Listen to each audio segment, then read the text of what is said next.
Okay, so now for some conclusion questions of the 3.4.4. So, conclusion question number 1 was, would blood ADH levels be higher or lower than normal in a person who had just completed a 3-mile run without drinking any water?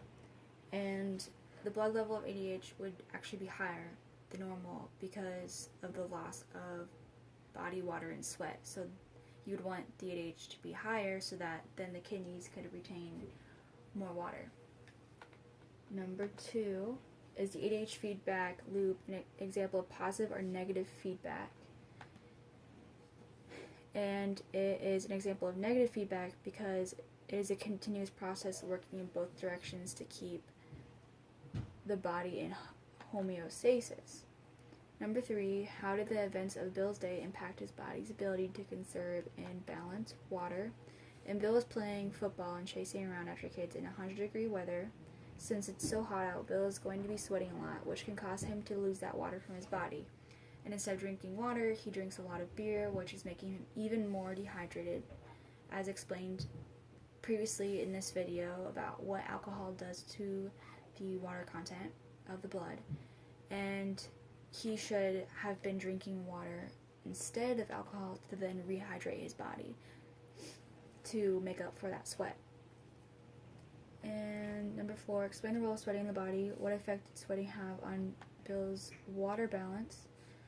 And when you are performing vigorous exercise, the water in your body will absorbs the heat that is being produced.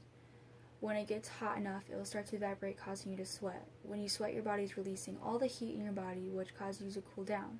When Bill was outside in such hot weather, it caused his body to work harder to release the sweat from his body. This caused Bill to become more dehydrated because he was losing the water that was in his body. Number 5, how could Bill have prevented his horrible hangover?